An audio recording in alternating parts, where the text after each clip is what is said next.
नमस्कार साथियों, स्वागत आप सभी का हमारे यूट्यूब चैनल वंदे एकेडमी पर। तो दोस्तों, आज हम जो यूपी पुलिस के एमसीक्यू टाइप क्वेश्चन की सीरीज चल रही थी, उसी का अगला पार्ट, तीसरा पार्ट आज हम स्टार्ट करेंगे। तो दोस्तों, सभी को मैं बताना चाहूँगा कि हमारी यूपी पुलिस की टेस्ट सीरीज एस्पिरेंट जंक्शन, यानी इस नाम का प्ले स्टोर पर अपना ऐप है, उस पर यूपी पुलिस की टेस्ट सीरीज चल रही है।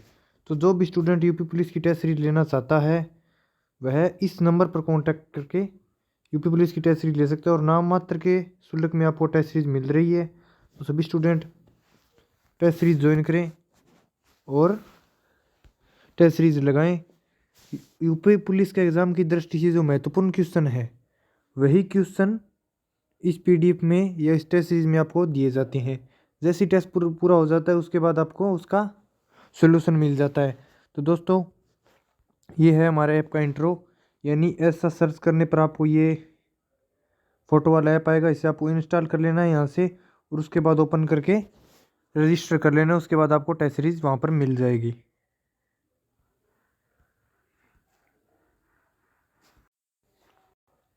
तो आज का हमारा पहला क्वेश्चन होगा, हरित क्रांति का पहला चरण मुख्य तौर पर दो फसलों और उनके उगाए जाने वाले क्षेत्रों तक सीमित था।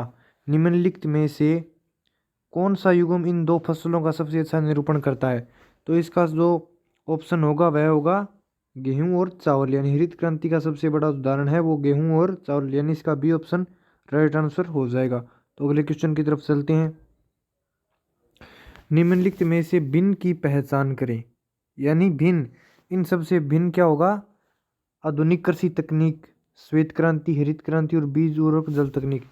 यानी आधुनिक कृषि तकनीक, हरित क्रांति और जल, बीज उर्वरक जल तकनीक, ये तीनों खेती, यानी खेती से रिलेटेड हो गए। और श्वेत क्रांति यह है दूध के लिए, श्वेत क्रांति दूध के लिए। तो भिन्न है वो भिन्न होगा बी, यानी श्वेत क्रांति इसका राइट आंसर होगा बी, ऑप्शन नंबर बी इसका राइट आंसर होगा श्वेत क्रांति। क्वेश्चन नंबर अगला, निम्नलिखित में से कौन सी उत्तर भारत में रबी की फसल है? निम्नलिखित में से कौन सी उत्तर भारत में रबी की फसल है? तो वो है उत्तर भारत की सबसे बड़ी रबी की फसल क्या है? सरसों। ऑप्शन नंबर डी इसका राइट आंसर हो जाएगा सरसों। भारत में हरित क्रांति का क्या अर्थ है? भारत में हरित क्रांति का क्या अर्थ है? तो इसका अर्थ है खाद्यान्नों के उत्पादन में असाधारण वृद्धि, खाद्यान्नों के उत्पादन में असाधारण वृद्धि। ठीक है। उसके बाद क्वेश्चन नंबर अगला, किस प्रकार की कृषि में भूमि का उपयोग, किस प्रकार की कृषि में भूमि का उपयोग भोजन व चारे की फसलें उगाने और पशुधन पालने के लिए किया जाता है? तो वह है मिश्रित कृषि। कौन सी कृषि? मिश्रित कृषि। ऑप्शन नंबर सी इसका राइट आंसर होगा मिश्रित कृषि। तो ये दोस्तों हमारी टेस्ट सीरीज चल रही है, मैंने आपको पहले भी बताया था।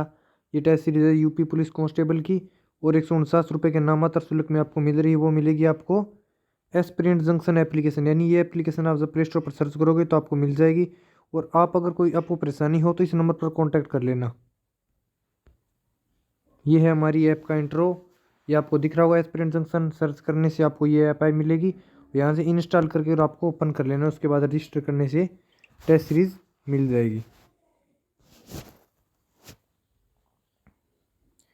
निम्नलिखित में से कौन सा मोटे अनाज का एक उदाहरण नहीं है? यानी इसमें से मोटा अनाज कौन सा नहीं है?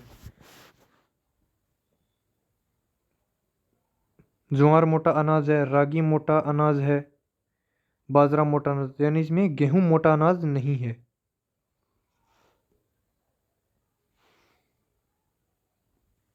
क्वेश्चन नंबर 52, भारत में कृषि जनगणना अंतराल पर आयोजित की जाती है, यानी कृषि जनगणना किस अंतराल पर आयोजित की जाती है?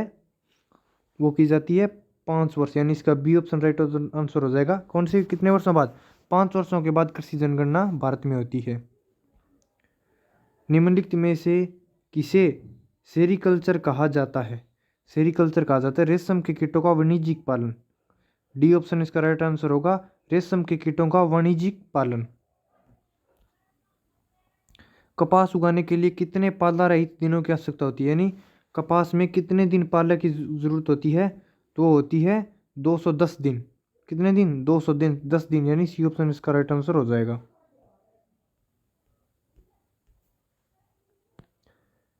संकरी नलियों का उपयोग करके पौधों को पानी देने की तकनीक जो सीधे पौधे के आधार तक पानी पहुंचाती है कहलाती है। तो वह कहलाती है ड्रिप सिंचाई। कौन सी सिंचाई? ड्रिप सिंचाई, यानी इसका सी ऑप्शन राइट आंसर हो जाएगा ड्रिप सिंचाई। निम्नलिखित में से कौन सी फसल खरीफ फसल का एक उदाहरण है? खरीफ की फसल का उदाहरण क्या है? निम्नलिखित में से गेहूं, चावल, जौ और सरसों। चावल है जो खरीफ की फसल का उदाहरण है। इसकी कटाई होती है जून जुलाई में, बुआई होती है जून जुलाई में, और कटाई होती है सितंबर अक्टूबर में, सितंबर अक्टूबर। और खरीफ की फसलें मैं आपको बता दूं, जैसे मक्का, जूट, ज्वार, बाजरा, रागी, सोयाबीन, मूंगफली और कपास, यानी ये है खरीफ की फसल के उदाहरण है। इसमें बी ऑप्शन राइट आंसर होगा चावल। किस प्रकार की कृषि कृषक परिवार की आवश्यकताओं को पूरा करने के लिए की जाती है? कौन सी कृषि है वो कृषक के परिवार की आवश्यकताओं को पूरा करने के लिए जाती है? वो है निर्वाह कृषि, यानी जीवन निर्वाह कृषि। बी ऑप्शन इसका राइट आंसर हो जाएगा जीवन निर्वाह कृषि, और इसे व्यवसायिक कृषि भी कहा जाता है। निम्नलिखित में से सिंचाई की किस विधि में जल बूंद बूंद करके सीधे पौधों की जड़ों तक जाता है? तो इसमें राइट आंसर होगा, यानी जो कौन सी विधि है जिसके द्वारा जल है वो पौधों के जड़ों तक जाता है, तो वो है ड्रिप तंत्र। कौन सी? ड्रिप तंत्र। जिन प्रदेशों में कृषक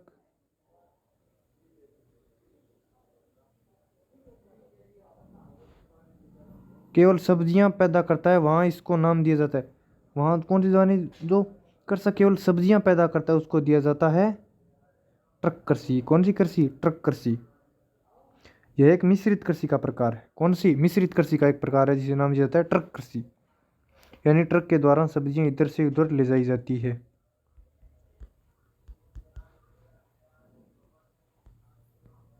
निम्नलिखित में से किस शब्द का अर्थ फलों को उगाना है? कौन से शब्द है जिसका अर्थ फलों को उगाना है? तो वह है पोमिकल्चर। पोमिकल्चर है तो इसका अर्थ है फलों को उगाना, यानी सी ऑप्शन इसका राइट आंसर हो जाएगा। झूम खेती या स्थानांतरित खेती को काटो और जलाओ कृषि के नाम से भी जाना जाता है, यानी इसका डी ऑप्शन राइट आंसर हो जाएगा। अगला क्वेश्चन है इसका, कृंतक दहन प्रणाली कृषि को खालिस्तान राज्य में बेबर या दैया के नाम से जाना जाता है। तो इसका राइट आंसर होगा मध्य प्रदेश। कौन सा? मध्य प्रदेश। भारत दालों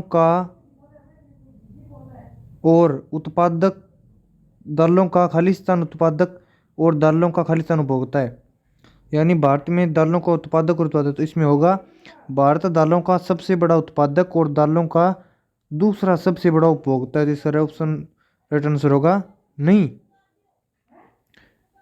दोनों में ही सबसे बड़ा होगा। भारत दालों का सबसे बड़ा उत्पादक और दालों का सबसे बड़ा उपभोक्ता, तो इसका राइट आंसर होगा डी, यानी डी ऑप्शन इसका राइट आंसर होगा। 2018 में भारत दुनिया में मूंगफली का उत्पादक था। 2018 में भारत दुनिया का दूसरा सबसे बड़ा मूंगफली का उत्पादक था। यह एक उष्ण और उपोष्ण कटिबंधीय फसल है। यह फसल 21 डिग्री सेल्सियस से 27 डिग्री सेल्सियस तापमान और 75 सेंटीमीटर वर्षा से 100 सेंटीमीटर के बीच वार्षिक वर्षा वाली उष्ण और आर्द्र जलवायु में अच्छे से उगती है। ऊपर दी गई जानकारी में किस फसल की चर्चा की जा रही है?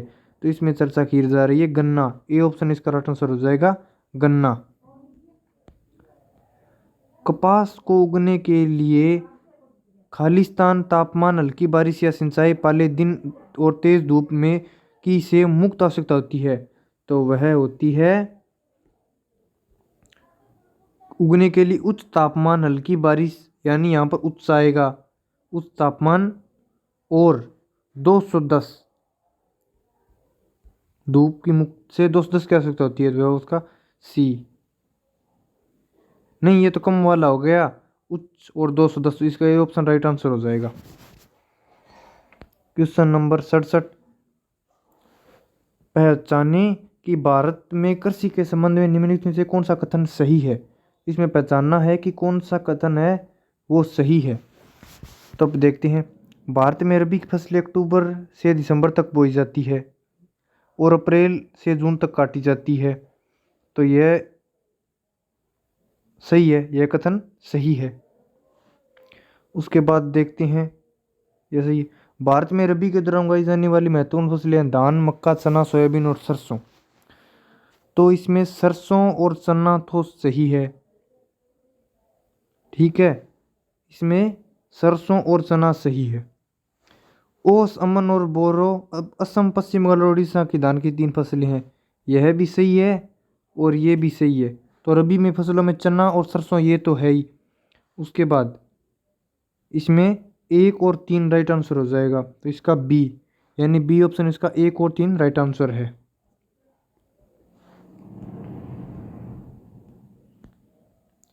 स्तंभों का मिलान करने, यानी इसमें स्तंभों का मिलान करना है हमें, ठीक है। दैया मध्य प्रदेश, दैया कहाँ, मध्य प्रदेश, कोरवा झारखंड